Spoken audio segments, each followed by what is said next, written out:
Hey, happy Thursday, everyone. Welcome along to this week's deep dive. Today, we're going to take a look at Sendible's user preferences and notification settings and everything sort of under the hood.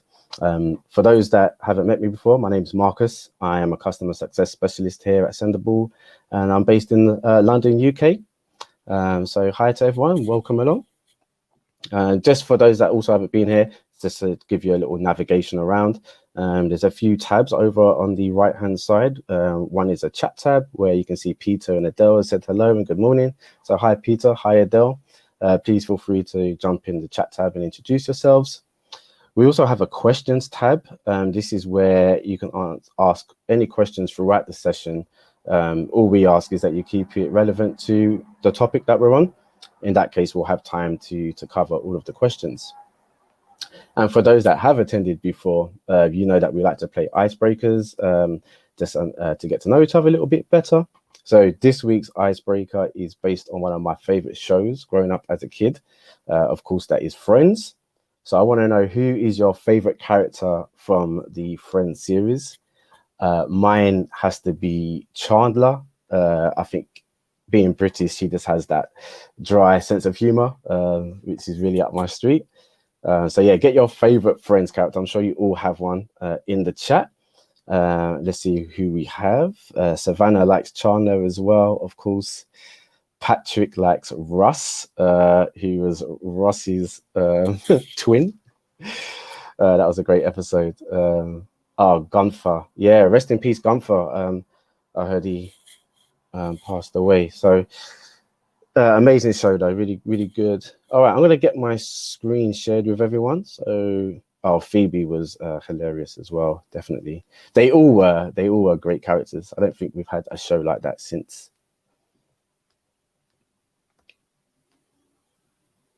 Yeah, Michelle, exactly, every character. Right, you should all be able to see my screen at the moment. I'm now on my calendar view, but today's session, I really want to pay attention to kind of the admin areas. So the ability to set different time zones per dashboard, and over on the right-hand side, sort of dig into the settings. So your time zone, your user preferences. For those admins in the room as well, we can also explore the user settings and the company settings, subscription page, and so on. So I want to start in the time zone, because there's common misconception that all dashboards have to have the same time zone, and that's not necessarily true. So me being based in the UK, I have my time zone set to the UK. But if I head over to my manage users, you can see I've got other dashboard users that could be located outside of the UK. So for example, my client 2 is based over in the US. So if I switch my dashboard and impersonate my client 2, you'll notice the time switch over to US time, so representing Eastern time. Whereas if I refresh and go back to my dashboard, you'll see this reflects UK time. So you can actually have different time zones per your different dashboard users, and then they can set posts to be scheduled out in their local time. All right. Moving down into preferences. So first, you've got your personal settings. So this is where you can actually update the name of the company that you're representing. Maybe there's a change of email. You can do that here. We have an option for you to update to our feature updates. So email to my marketing team to keep you up to date and in the loop of any updates to the dashboard. You have the option to update your username, which you can also log in. So when logging into the dashboard, you can log in with either your email or your username, and you can reset your password here as well. And if you want to add a bit of character to your dashboard, you can go in and add your profile picture, maybe a logo or an image.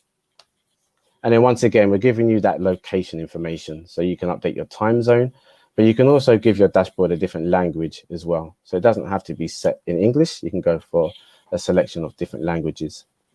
And then the options that you see in your priority inbox to translate will translate to whichever language you have selected in this dropdown. Okay, and then you have your clock format. So the obvious options for either the 12 or the 24-hour format. And then you can save your options. So below your personal settings, you then have your notification settings over here. So this is very handy. So this is like on a dashboard level. So when in the agency alpha dashboard, I can notify an email anytime content is published. So the good thing about this is it doesn't have to be the email associated with the dashboard. You could change this. It could go to a Gmail or anyone that's that doesn't actually have a dashboard seat. So if there's anyone that needs to have an overview of the activity from a specific dashboard, then you can head into your notification settings and add an email here. Unfortunately, it's just one email at this stage. So just bear that in mind, that if you put a comma and add a secondary email, that wouldn't work at this stage. Okay. Yeah, please keep your questions coming in and we'll definitely get them all covered towards the end. Thank you. Okay, so then we have our publishing preferences. So this is quite important for how we handle the content that you're publishing. So the first thing is your URLs. How should we handle your URLs that you contain in your post? So there's two options here. We have the bit.ly option.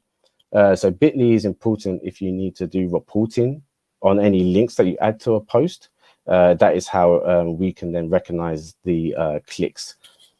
If you don't shorten, then you obviously will use the full URL. You know, that could take extra character limits on Twitter, for example, and we wouldn't be able to track any opens.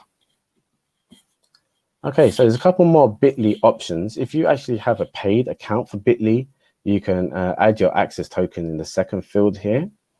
And then if you are using that option, you can add your domain, and there's instructions on how to find your domain behind this URL here. So we sort of guide you through that process. Okay, so then when you're actually publishing, there's sort of two ways that Twitter can behave when you're retweeting.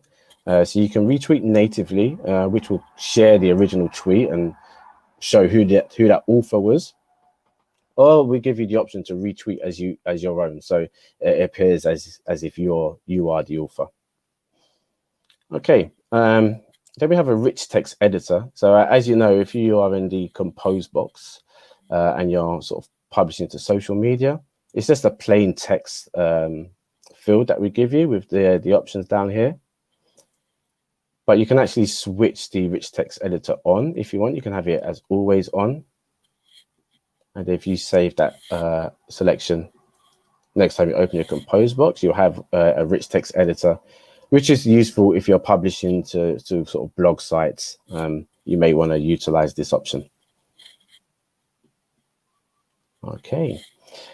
So pulls scheduled messages. So this is handy for if you have a lot of messages that are scheduled and for some reason maybe the company is ceased to exist and you need to make sure there's no content being published out.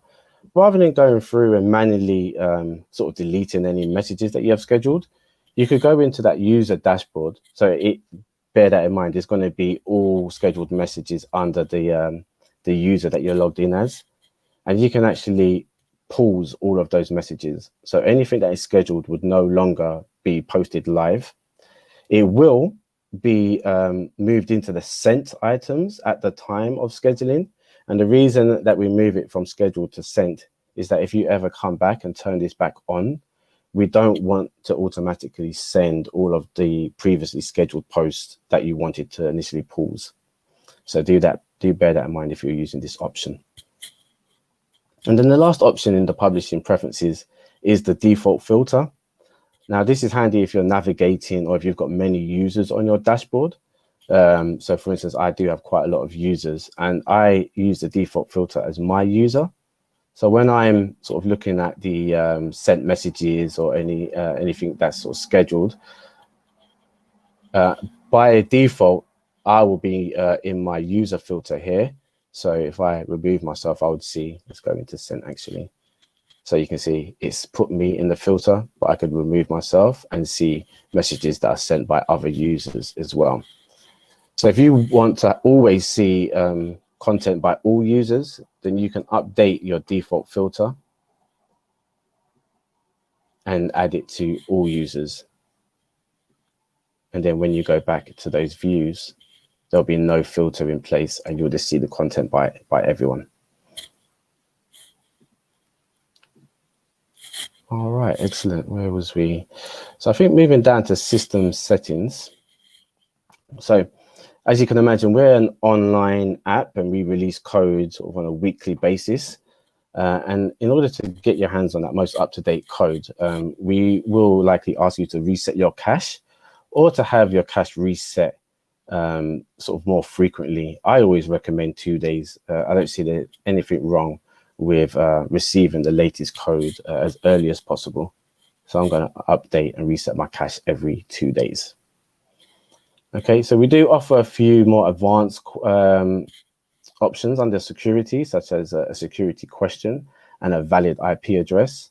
I'll be joined soon by Patrick from our support team, and he will explore these options in a bit more detail for you. Okay, but before Patrick does join us, I am going to just quickly jump into the admin area just to give you guys an idea of the options you can do here as well. So within the admin area, we take you straight to sort of manage users. So you can actually get an overview of all of the users on your dashboard, whether they're active or inactive, their profile type. So we have 3 different profile types: an admin, a team member, and a client. And then in this case, I've set up a few permission groups over on the right-hand side, so you can see what permission group different users are in. Now, to edit a user, you can just simply click on their name, and you have a dialog box here. And we've done various deep dives on user management, so please head over to our support portal, and you'll be able to view one of our deep dives on user management. Okay, but there's a few more options on the right-hand side. We do have a bulk profile sharing option. So rather than sharing profiles individually, you could head over to your admin area and create a relationship between a profile owner and then a user. And then you can go and share profiles in bulk. So maybe all of my Facebook profiles, or maybe all of my profiles I can share with my client for quite easily. Okay, you do have the permission groups that I spoke about. So you could go over to the permissions area and create permissions and basically decide on what verticals new users can have access to. You can get a subscription pop-up, so you can quickly update your subscription details, maybe add users or change your billing cycle. And there's a page for you to sort of export data. So if you needed to get data on users, profiles, etc., you can head over to export. Okay. We also have a more detailed subscription page, so you can actually get a bit more information on the plan that you're on and your frequency, the bundles. So by adding additional users, I'll get an additional 7 profiles with the plan that I'm on at the moment. Now you can update your payment card, change your plans if need be. Maybe you want to upgrade to get your hands on some more features. Okay, so there's a few options. You can also access any invoices, previous invoices here as well. Maybe you need to download and do some management in that area as well. All right, fantastic. I think we are good. I'm going to invite Patrick in to answer some of your questions. I've seen there's a few come in. So Patrick, if you're able to join us, please enter the room. Thank you. Hey, everyone. So Adele, I see your question about, is there a way to remove a user photo? Unfortunately, at this time, there isn't. There is only the option to change it to something else. So you could look up like a default blank image and replace it with that if you're just looking to have something baseline. But at the moment, it is only changeable. You can't just make it nothing. And then it looks like the other questions so far have been answered. So I'm going to go ahead here and share my screen and talk a little bit about some of these other options here. So we have the retweet natively and retweet as your own options when it comes to Twitter. So this retweet natively option, what I went ahead and did already is I set it to retweet natively, and then here through my social feed, just discard that and go to here. I went to my home feed and I just took an image and retweeted it. So with retweet natively, you can see that my first one shows that I'm actively retweeting the user. And then when I retweet it as my own, it shows as a reply to that user and has the RT in the beginning, but it comes out as my own post as opposed to a retweet like that. So that's the difference between those two options there on the publishing preferences. When it comes to the system settings and valid IP addresses, I've seen this before with businesses who want to restrict only certain users from IPs who want to get into their account.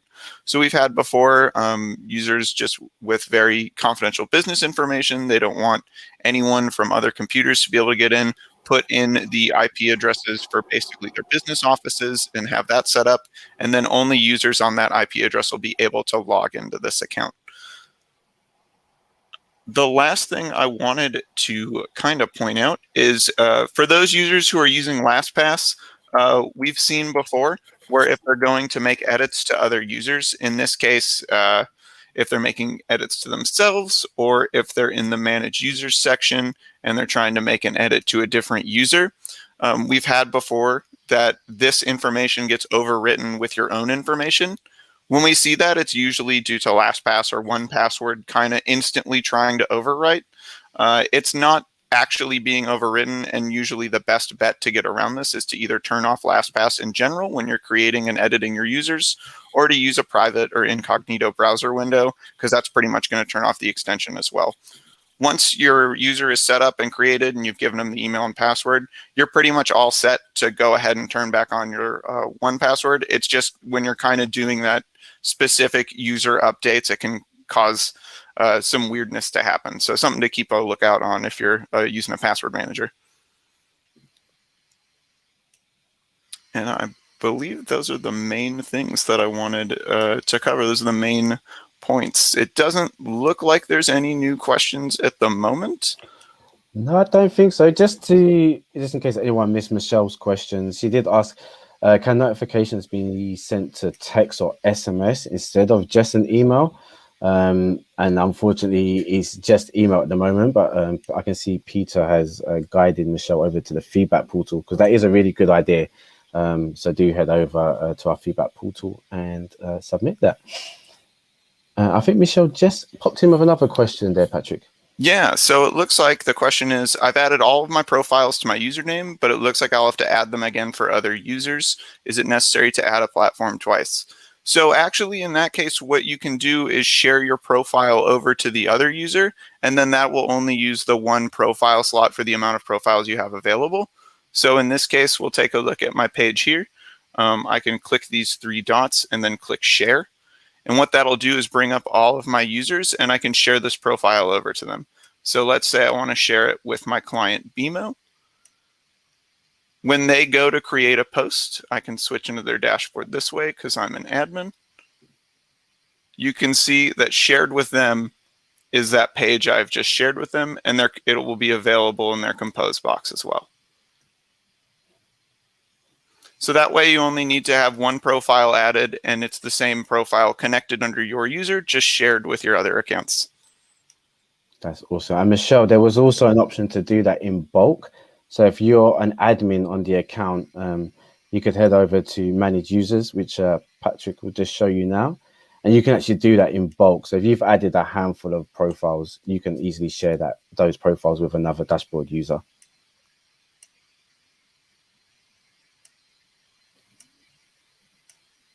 Awesome. Thank you, Patrick. Mm-hmm. Okay. Was there any other questions on anything that we showed you today? So it's all about notifications, a bit on the user setup, permissions, etc. Now is your time. We have 10 minutes spare. I think we're okay. Peter is in the chat.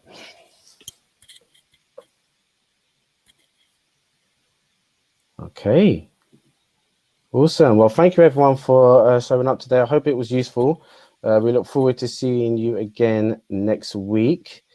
Just see if we've got any more questions. Or is this people saying thank you? It's always a pleasure. So no, thank you. Excellent. All right. Well, Patrick, it's been great. Thank you so much. Everyone, Yeah, thanks for having me. See you again next week. Keep an eye on your announcements in your resource center on the bottom left of your dashboard, and your email for notifications on what's coming up. All right, have a great day and a great weekend. Bye, everyone.